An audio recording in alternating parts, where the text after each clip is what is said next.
a South Central Asian nation is still rebuilding. The debacle, otherwise known as the War in Afghanistan, lasted 20 years, making it far and away the longest war the USA has ever been involved in. After 2 decades of fighting, over 100,000 deaths, and at a cost of almost $1 trillion, the resurgent Taliban is now back in control. Was it worth it? Well, on the positive side, in a 2015 report, 80% of the Afghan population believed that originally driving the Taliban out of power was a good thing. In addition, 77% were happy with the foreign troop presence. And let's not forget that the Obama administration found and killed Osama bin Laden in 2011. This conflict was not just a clash of armies, but a clash of 2 very different cultures. Afghanistan has developed a reputation for being the graveyard of empires. Many great powers have tried to tame this arid landscape. The British Empire, twice, followed by the Soviet Union, and now the USA. But none have successfully conquered it, much less brought it under their control.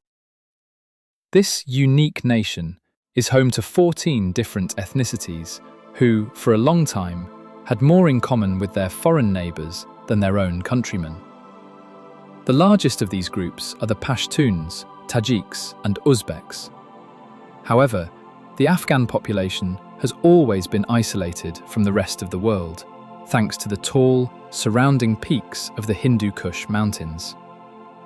This isolation allowed it to remain a land of nomadic farmers and tribal fiefdoms well into the 20th century.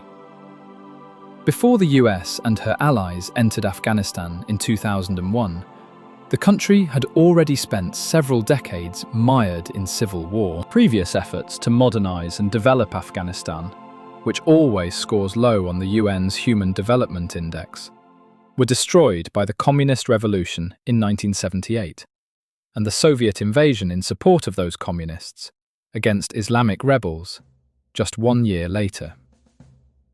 The resistance was supported by the USA, Saudi Arabia, and their neighbours in Pakistan, who had a keen interest in building a relationship with Afghanistan and making sure they didn't form any kind of alliance with India.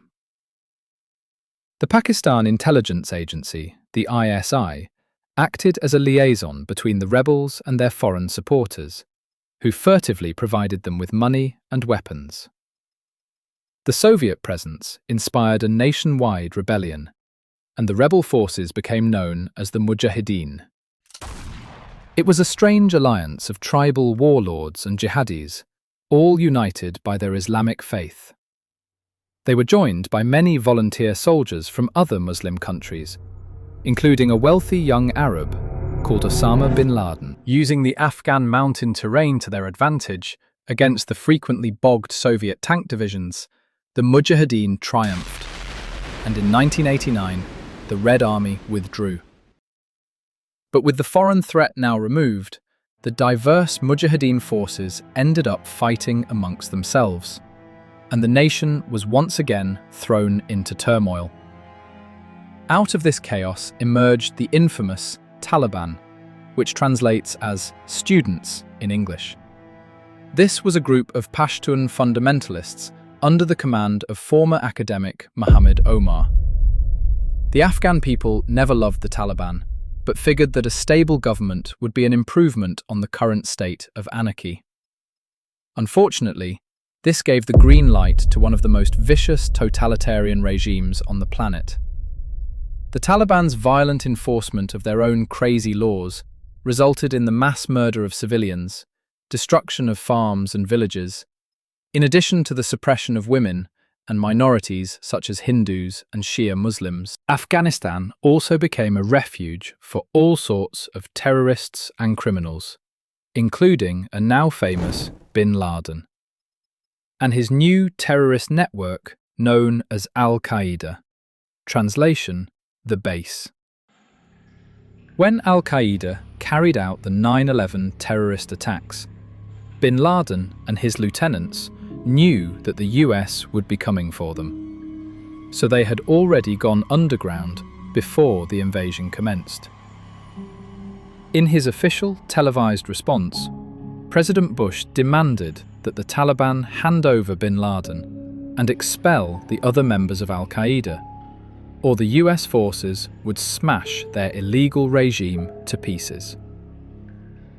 Mullah Omar refused, saying that bin Laden was a good Muslim, therefore he was obliged to shield and protect him. Several years earlier, former Mujahideen rivals opposed to the Taliban had made peace and united to form an ethnically diverse resistance movement, commonly known as the Northern Alliance. In 2001, they were confined to the northeast corner of Afghanistan, whilst the Taliban controlled around 90% of the country. On October the 7th, the United States Air Force moved in and obliterated the Taliban's air defences in just 24 hours. The next day, American and British troops, working in conjunction with the Northern Alliance, began an extensive ground assault. The coalition forces captured city after city, with surprisingly little resistance from the Taliban, whose leaders were suspiciously absent. When the major Taliban stronghold of Kandahar was taken in December, the regime had officially been defeated.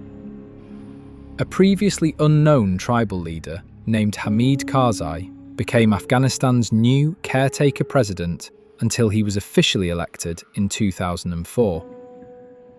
Unlike the Taliban, his government was recognized by the United Nations.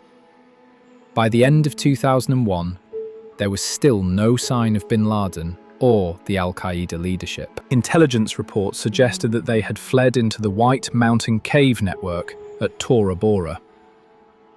Coalition forces eventually attacked these positions and were moderately successful, but bin Laden and his associates escaped across the border into Pakistan. Possibly there to provide cover for their leaders, some 300 Taliban fighters were located in the Eastern Valley. The US sent in ground troops and air support in a campaign known as Operation Anaconda. It was a disaster. They were smashed by a well-prepared enemy who later fled across the border also. The USA relied heavily on local Afghan militias for their intelligence and paid them accordingly. Journalist Michael Ware suggested that this was a huge mistake because bin Laden would have given these militias larger payments to provide the Yanks with false intelligence, hence his easy escape. Given that capturing bin Laden was the entire reason for the invasion, the fact that Defense Secretary Donald Rumsfeld left it up to local militias because he didn't want the evening news reporting American casualties should go down as one of the greatest blunders in military history. Whilst in Pakistan, the Taliban reorganized, trained more fighters, and began a massive campaign of insurgency, using guerrilla tactics similar to the kind of warfare America struggled to cope with in Vietnam. Phase 2 of the US operation took place from 2002 to 2008, with the express goal of finishing off the Taliban militarily and rebuilding the nation of Afghanistan. The project was a spectacular failure. The US invasion of Iraq in 2003 diverted much-needed funds and troops out of Afghanistan and into the Iraqi conflict.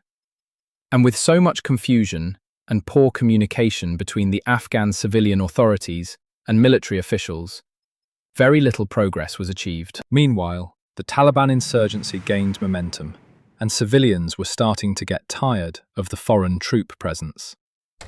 By 2007, there were more international troops in Afghanistan than ever before, with personnel from 46 countries under the command of a US general.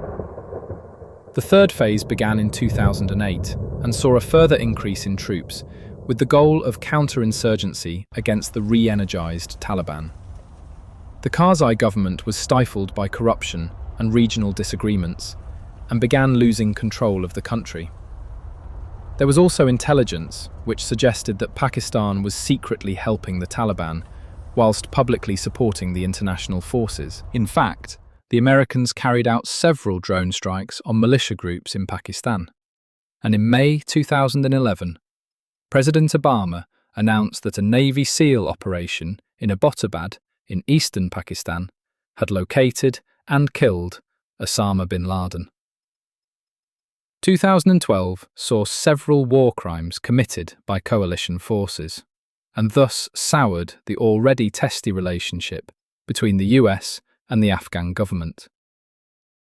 September 2014 saw Ashraf Ghani replace Hamid Karzai as president, and he immediately signed a security agreement which authorized a large international force to remain in the country.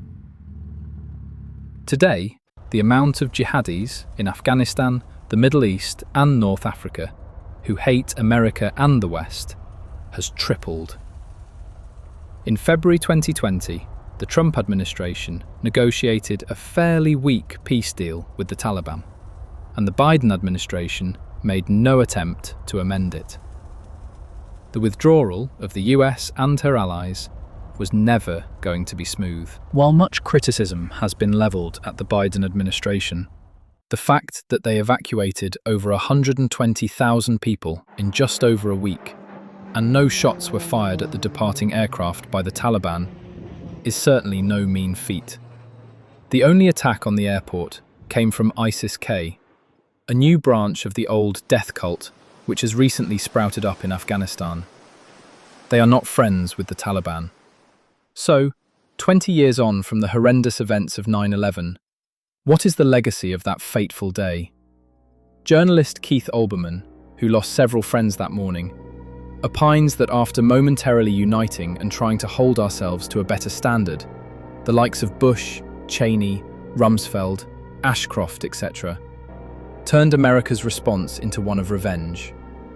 They turned not to justice, but to torture, and even boasted about it. By undertaking this course of action, they sent a very clear message to the world that hate, violence, and cruelty were now the way that America would solve her problems, both foreign and domestic. Filmmaker Michael Moore says that you can draw a straight line from the attacks on 9/11 to the Trump worshippers' violent insurrection on January 6, 2021. In conclusion, the Taliban have never enjoyed more than 10% approval from the Afghan people, which is why they are terrified of democratic elections. They have become slightly more moderate in their ideology since 2001, but they are still unpopular. The whole problem with the war seemed to be the complete lack of purpose by the USA. What did they want? And what did they really come for? Afghanistan is too diverse for a centralized system of government. If the objective was to eliminate Islamic extremism and turn Afghanistan into a liberal democracy, then it was a completely unrealistic goal, which was doomed from the start.